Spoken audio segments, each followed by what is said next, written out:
नीतीश को मिला मोदी का साथ, आरजेडी को मार दी लात, कॉल पे कॉल करते रह गए लालू।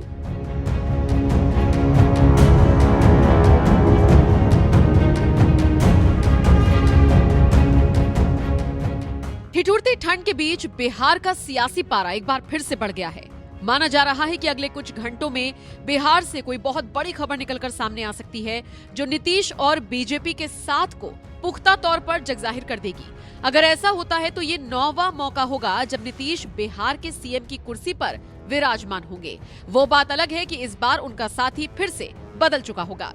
सोचिए, नीतीश को कुर्सी का इतना लालच है कि अब वो लालू प्रसाद यादव का फोन तक नहीं उठा रहे। उन्हें इशारों इशारों में समझा रही हैं कि वो इंडिया गठबंधन के संयोजक और सीट बंटवारे पर सहमति न बनने से कितने नाराज हैं। खबर है कि नीतीश और बीजेपी के साथ जाने की खबर जैसे ही आरजेडी को लगी, वैसे ही लालू ने नीतीश को फोन मिलाया।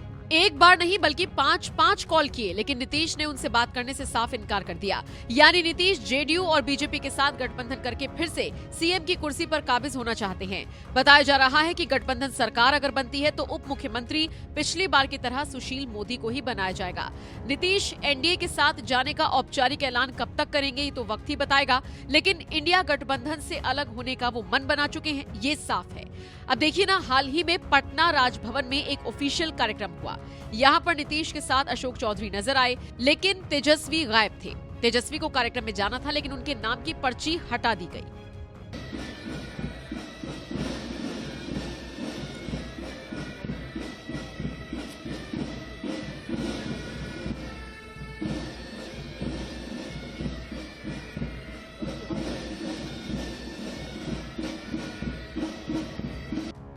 नीतीश से तेजस्वी को लेकर सवाल हुआ तो जवाब देते हुए उन्होंने कहा, ये सवाल आपको उनसे पूछना चाहिए जो कार्यक्रम में नहीं आए हैं।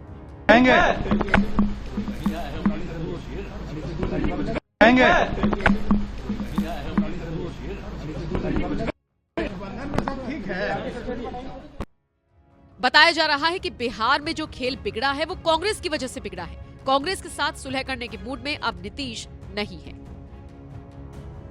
सबसे दिलचस्प बात देखिए, सांसदों की कमी के बावजूद नीतीश अपनी राजनीति को झुकाने के बजाय उसे मजबूत करने का दम भर रहे हैं। माना जा रहा है कि नीतीश के एनडीए के साथ जाते ही बिहार में लालू वर्सेस नीतीश होने वाला है। दोनों में इस बार तकरार अगले कदम पर जाने की उम्मीद है, क्योंकि लालू अपने बेटे तेजस्वी को मुख्यमंत्री की कुर्सी पर बैठे देखना चाहते थे और यहाँ तो नीतीश उनकी उप मुख्यमंत्री की कुर्सी भी गंवा देंगे। लालू अपने बेटे के लिए राजनीतिक अखाड़े में उतर गए हैं और फेस टू फेस नीतीश से बात करना चाह रहे हैं, लेकिन नीतीश ने बात करने से साफ इनकार कर दिया है। वैसे नीतीश और बीजेपी को लेकर जितनी भी खबरें आ रही हैं, ये सब 4 फरवरी को पुख्ता हो जाएंगी।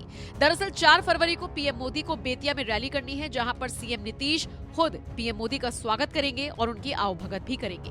देखना दिलचस्प होगा कि इस रैली के दौरान पीएम नीतीश पर निशाना साधेंगे या फिर उनकी तारीफों के पुल बांधेंगे।